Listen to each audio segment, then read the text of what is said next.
Isang magandang pinagparang araw sa atin lahat dyan mga kamaestro. So ito, isang araw naman po ang ating pagkakabalahan na gagawin tayo kay Macho. Papalitan natin siya ng air filter.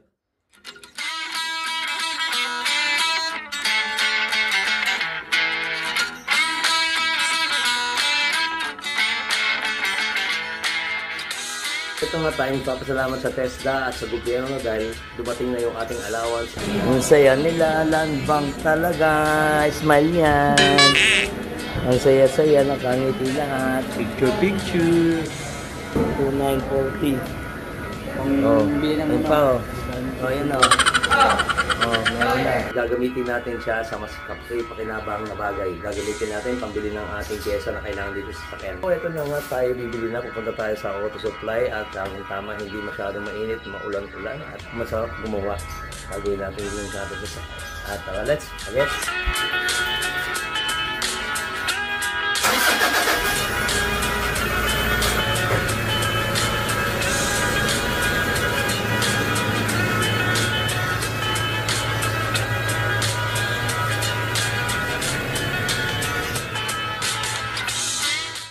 So, heto na, tara, papunta na tayo ng auto supply mga lods.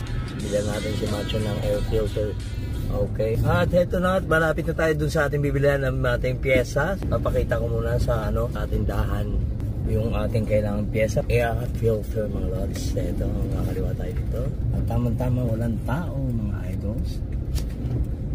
Yan. Alright, so magkita mo natin yung video. Kailangan patayin natin natin eh.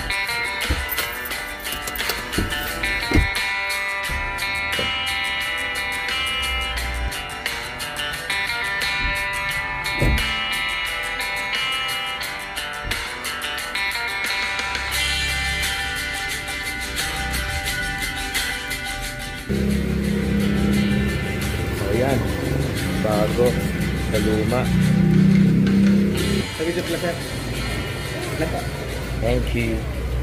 Ayan, ito at pauwi na tayo at nabilihan na natin si Macho ng air filter plus yung ating sa aircon, yung carbon, yung charcoal filter din para sa aircon. So yun, kapit na lang natin yan. So ito na tayo dito sa bahay, buksan na natin tong hood and then nabili na natin yung ating kakailanganin. Alright, ito rin mga pinamili natin. So, meron tayo itong carbon cabin filter. Ayan, so ayan, carbon yan mga lods. Charcoal daw, carbon din. Isa lang. Then, ito pa, meron tayong air filter mga lods. So, yan. And syempre, kailangan natin ng tools. So, gagamit tayo ng 10mm. Yan, para sa ating kailangan muna natin tanggalin yung connection terminal ng battery, yung negative. Okay, asan ba yun? Sarili kong tools, naliligaw ako. Kuha tayo ng tools dito.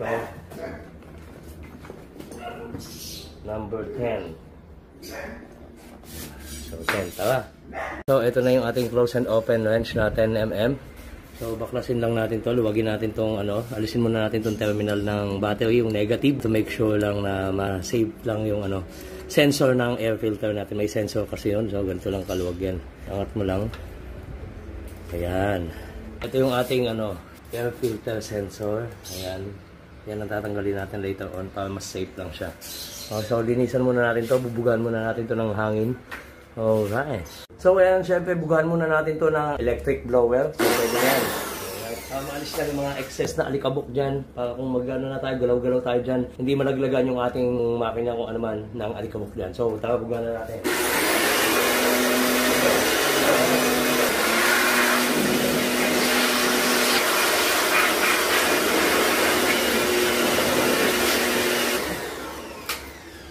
Na-blower na natin, naalis natin mga alikabok. So tatanggalin naman natin to. Ito yung sensor na sinasabi natin. At ito yung sinabi sa atin ng eksperto sa makina, ating mga professor.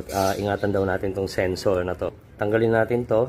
Okay? At ito. Tanggalin natin tong ating sensor. Press lang to. Press sa ibabaw. Then hatak. Ayun. Okay. Diyan pa muna. Ito ang iingatan natin.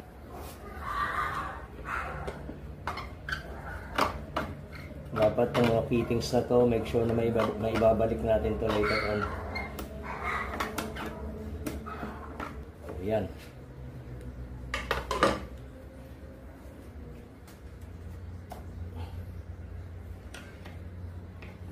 So, open. May tatlong ano yan. May tatlong lock. Seal lock. Yan. At meron pa dito.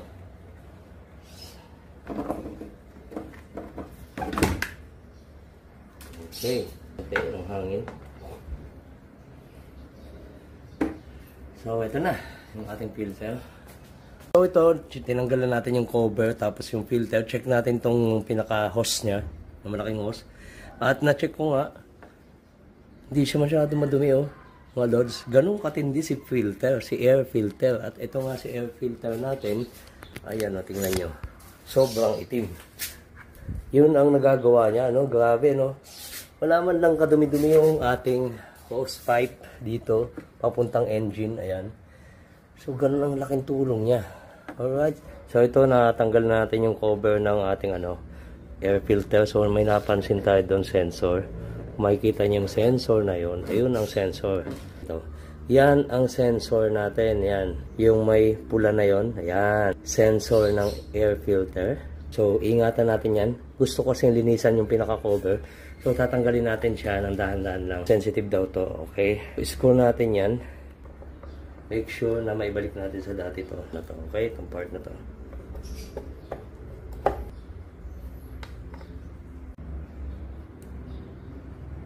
Alright. So, ayan. Ito yung pinaka-sensor niya. Kita nyo naman, may protection siya. Nasa loob. Ayan. Yan ang iniingatan dyan. Huwag mabali or whatever kung ano mangyayari sa kanya. So, kaya nakaka-safety siya dyan. Okay, lilinisin natin to at itong mga ito. So, pwede na natin siyang hugasan. Alright?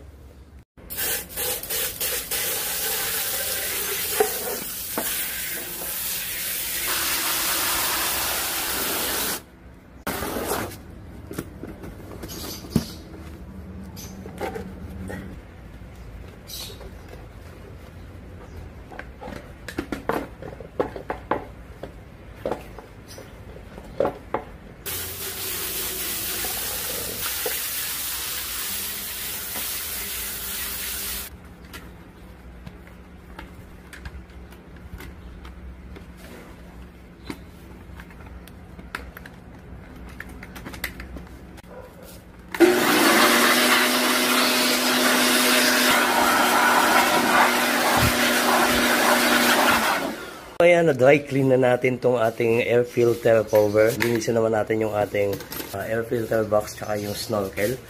Bubugan natin yan ng air blower. Tapos, hihigupin natin to ng vacuum cleaner. Okay, so ready na tayo dito. May vacuum tayo at blower. So, tara.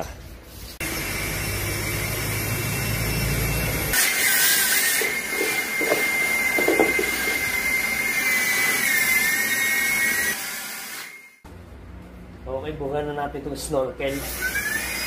Sabay vacuum.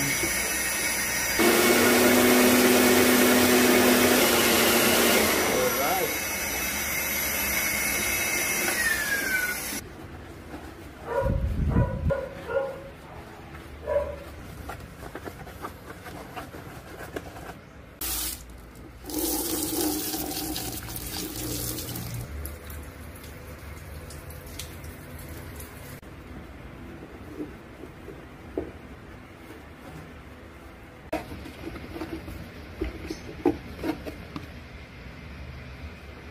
Ayan, nalinis na natin yung ating filter box. So, ito na rin yung ating filter cover. So, sobrang linis yan. Kita nyo naman yan. Malayong-malayo na sa itsura ng kanina. Sobrang dumi kanina, no? So, ayan. Super linis. So, ikakabit na natin yung ating sensor. And, linisan na rin natin to. Sobrang linis na rin yan, mga lord. Pinunasan lang natin yan ng matindi. So, ibabalik natin yung ating sensor. Meron siyang rubber seal sa gilid nito. So, ipipress nyo mabuti yan. Make sure na nakakapit na yung sensor natin. Dahan-dahan lang. Ayan, nakadikit na siya, oh. Alright, so screw na natin.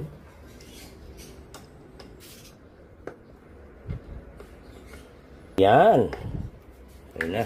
So, okay na siya at i-unbox na natin itong ating air filter, mga idol. Yan. Okay, so fit na fit yan dyan. Make sure, ito ang ano, pinaka-guide natin. Nakikita nyo yung kanal. So, dito mo siya itatapat sa rubber na yun. Ayan o, sakto yan. Ganyan. So, okay. Goods na tayo dyan. So, ito na, ikakabitan natin si air filter ng properly. Pero ano natin, hiwalay. Maayusin yan dyan sa loob. Yan. Yan. Then, next ito. Yan, sasakto na yan sa kanal. Make sure na fit na siya. So, lock. Ayan, ang tapat sa lock. Snap on. Lock natin is snap on yan. Ito. Ayan. At ito. Okay, done. Then, kabitan natin itong ating hose pipe. Make sure na fitted dyan. Iskuhan na natin yan. Okay. Yun. So, next natin yung ating sensor line. Ito. Press ulit. So, done. Then, electrical tape natin siya dito. Dati siyang may electrical tape doon. Teka, may mas madali akong naisip dyan para hindi tayo mahirapan. So, ito nga pa, di tayo mahirapan sa pagsuot ng electrical tape doon. Kumuha tayo ng kapirasong wire. Dito natin iikot yan para mas madali natin siyang isuot doon sa area na masikip. Hindi na buong electrical tape ang iikutin natin. Kuha lang tayo ng kakailanganin natin. Okay na to. Gubitin natin yan. Yan. So, isuot na natin doon. Mas madali na ngayon gamitin to.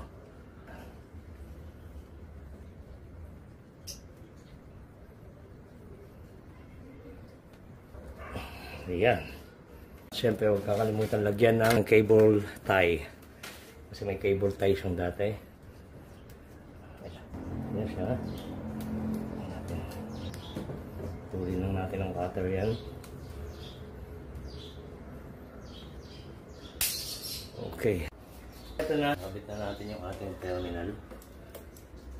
So, higpitan. Okay na. Punta natin yung cabin filter. Palitan naman natin siya. Ito naman ang gagawin natin. Una dito sa lahat, tatanggalin natin itong compartment natin. So, makikita nyo na yan sa ilalim. So, nandito yan sa pinakaloob. Meron ditong cover. So, ayan. Ito actually nilinisan ko to, hugas-hugas lang, which is mali. Alright. So, papalitan na natin siya ng bago. Bago yan, babacuumin muna natin ng bahagya yan. Okay, para make sure na malinis naman yung loob.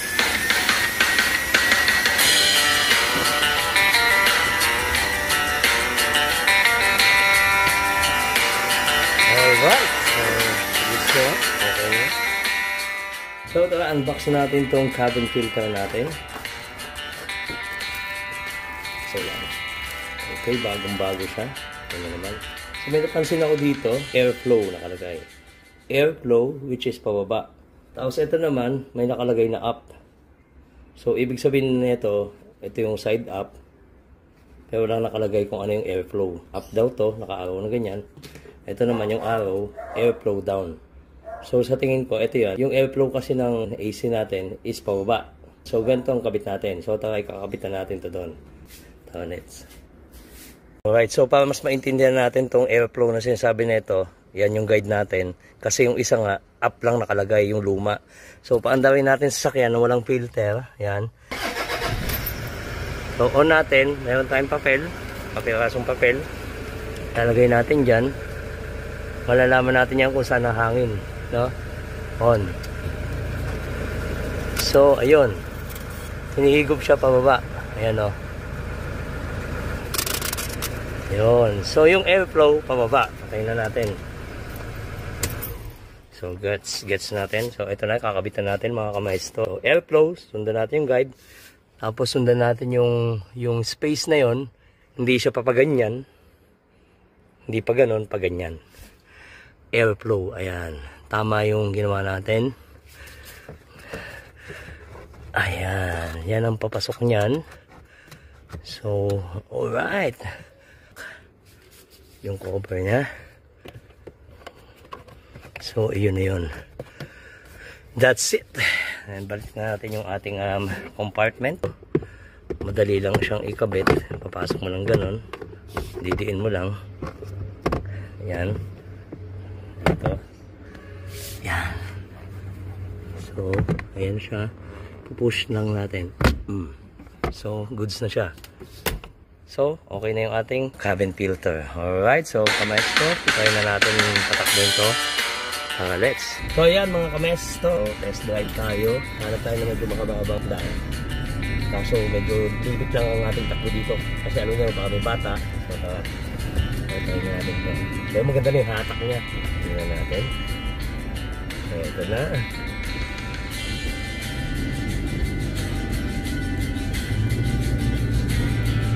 Maganda na siyang humatak mga lods, hindi tulad dati na bitin siya kasi ramdam mo talaga sa sasakyan mo, mabibitin ka yung arangkada mo, sobrang hirap siyang tumakbo dahil nga syempre nagtutok yung ating yung airflow filter natin, kung dumi na may naramdaman ng kakaiba. Ayan mga lods, ayun so syempre pagka ganon makakatipid na naman tayo sigurado na ito sa diesel natin. Dito natin i-testing sa mas mahabang daan. Okay, so speed.